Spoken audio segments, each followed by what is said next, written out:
Good evening, all my South Orange Maplewood listeners, and all those other listeners in the towns of Millburn, Livingston, Irvington, West Orange, East Orange, Orange, and Newark. Welcome to In the Village with Anselm on the South Orange Maplewood Online Radio Experience, and live on the World Wide Web at somore.org, and the only radio show covering all your news, opinion, politics, talk, and sports happening in the South Orange Maplewood communities.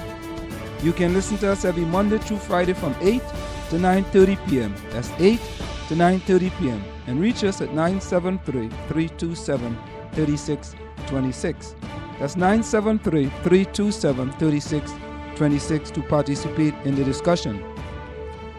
We have an interesting program lined up for you this evening, and I look forward to your participation in the discussion.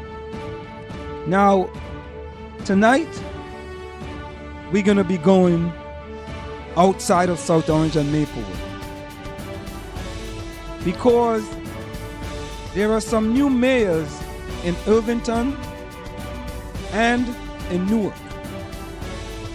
And I believe it is very important for the community of South Orange and Maplewood to understand what's going on in our neighbors.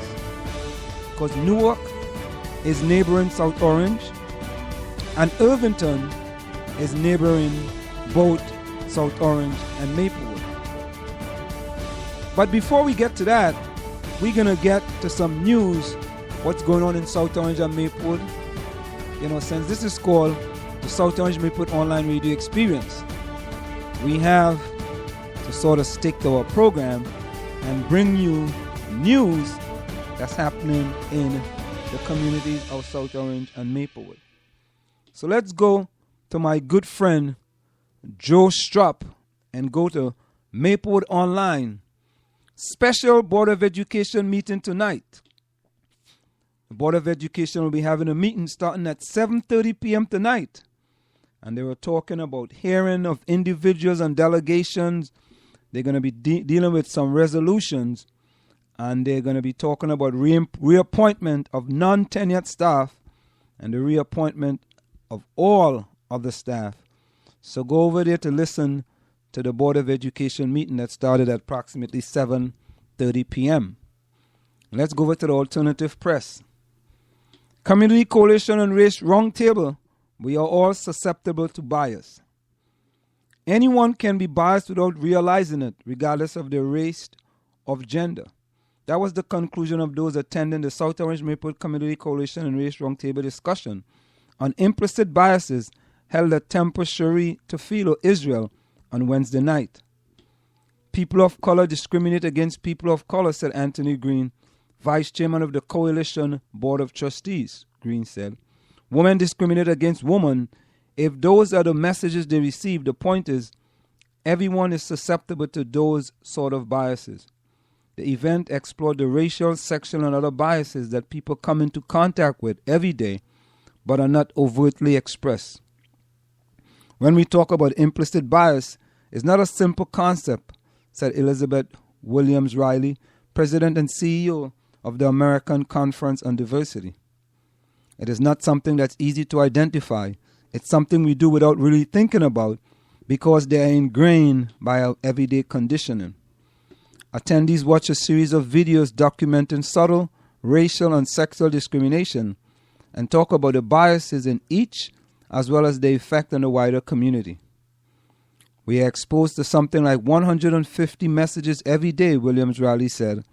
A lot of these messages deal with things we do not see, so we don't realize how they change the way we think. She said that the goal of the evening was to get participants to question what makes them think the way they do. You know, I have to ask a question. Do we honestly believe that having a one-day meeting is really going to change anything? Just a question. Just a question. These one-day meetings are good, but I have to be honest. You can't change a person's mind by bringing them to the table one day and having them sit there and talk about biases. We need a little more than that. Community Coalition and Race. And as we continue, Maplewood Garden Club 77th Annual Plant Sale is success. The Maplewood Garden Club 77th Plant Sale was a success despite the less than perfect weather. The crowds came out to support the community and pick up something for Mom for Mother's Day. Garden Club members were on hand to serve as personal shoppers, working with customers to help select plants for those problem areas in the garden. Day 2, shady, too sunny, too dry, or too wet. The proceeds from the annual sale help support the club activities that include scholarship, beautification project, youth gardening, and education. Since 1927, the Maplewood Garden Club has been a hands-on garden club open to men and women from Maplewood, New Jersey, and the surrounding communities. Meetings are held September through May at the Maplewood Memorial Library at 7:30 p.m. and are open to the public. South Orange Rescue Squad in temporary quarters until fund raised for new building. The development company that tore down the South Orange Rescue Squad building to make way for a retail apartment complex paid the squad $1.1 million, but it's not enough to erect a new building.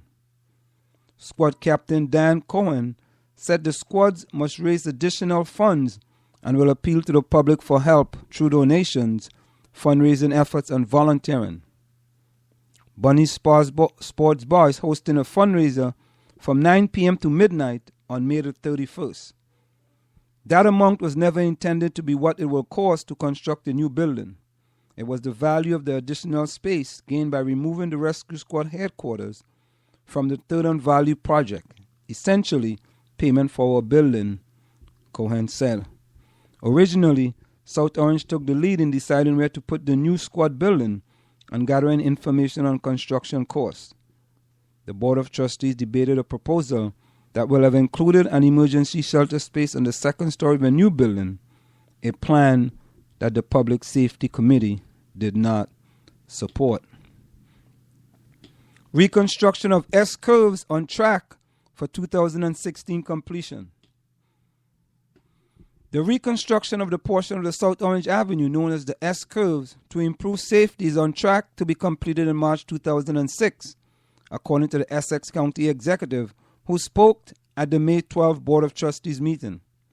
The project will cost $26 million and aims to improve safety by adding a shoulder to the eastbound side, improving storm drainage, and improving lines of sight along some of the sharper bends. The renovation is focused on the section of the road that bring drivers by the South Mountain Reservation. Safety issues were first identified more than 10 years ago, and the improvement represent very positive changes for the residents who use the road every day. In order to accommodate the desires of the Historic Preservation Commission to retain the road aesthetics, the project also includes the construction of arch bridges, the planting of 4,000 trees, and the addition of 175 light fixtures. And as we go over to the Springfield Avenue Partnership, Mayfest on Springfield Avenue, coming to you Sunday, May the 25th, from 11 a.m. to 5 p.m. There will be kids' rides and activities, performances and live music, food, craft, and vendors, and a classic car show. That's the Mayfest on Sunday, May the 25th, from 11 a.m. to 5 p.m. This year, you can win a set of Beats headphones thanks to sponsor Woolly Fuel Oil. Simply provide your name to the Springfield Avenue Partnership booth and drop it off. You can provide your name to the Springfield Avenue booth anytime during the street fair, and you can win these high-quality headphones valued at over $200. When you drop by their booth, be sure to enter to win a gift basket from DePietro's Food, a gift certificate to Freehouse Restaurant, and a Sherwin-Williams Home Starter Kit.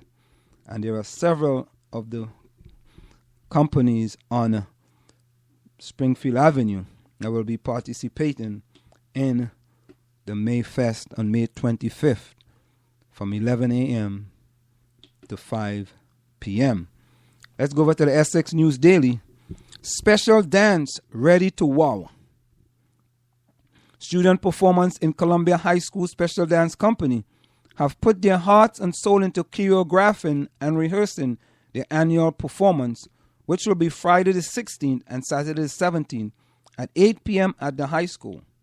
Sophomores, juniors, and seniors in this company study modern dance technique, choreography,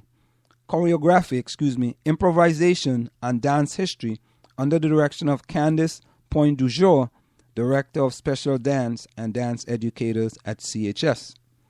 According to Lorraine Caputo, mother of Sanya Cole, one of the group's student captain, there are more than 40 dancers in this year's companies. The students perform various styles of dance, including modern, ballet, jazz, hip-hop, and Latin. Maplewood youth interact with science through story. The children of Prospect Preschool in Maplewood celebrated Science May the 2nd, welcoming a performer from the Science Tellers, which engages children in science through stories and experiments. The Science Tellers organization have various programs for children in preschool through 8th grade and is composed of a team of Science Tellers who travel the East Coast to perform for children, according to its website. Children participate in science experiments meant to stimulate their interest in the sciences while listening to a unique story. The experiments help students to visualize what is occurring in the story and vice versa.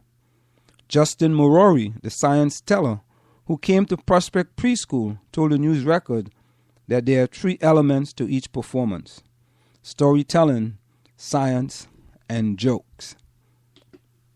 And finally, from the Essex News Daily, charity golf outing in honor of Seton Dome fire victims will take place July 28 in Maplewood. The second Aspiring Kindness Charity Golf outing will be Monday, July the 28th at the Maplewood Country Club in Maplewood. The event is sponsored by the Aspiring Kindness Foundation, which was created in response to the January 2000 Seton University Dome fire that took the lives of 3 students, Aaron Carroll, Frank Gatabolota, and John Giunta. This year, the foundation hopes to raise $10,000, with all proceeds to be donated to the Seton Hall Counseling and Psychological Service Department, which played a large role in helping students heal emotionally and psychologically after the fire.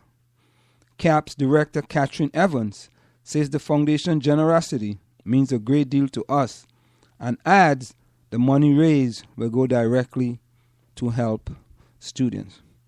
Let's go over to the South Orange Patch. Soma Mothers and More collecting diapers for families in need. Diaper drive will benefit Newark North Porch Women and Infant Centers. The South Orange Maplewood Mothers and More are holding a diaper drive through the end of May to benefit Newark's North Porch Women and Infant Centers.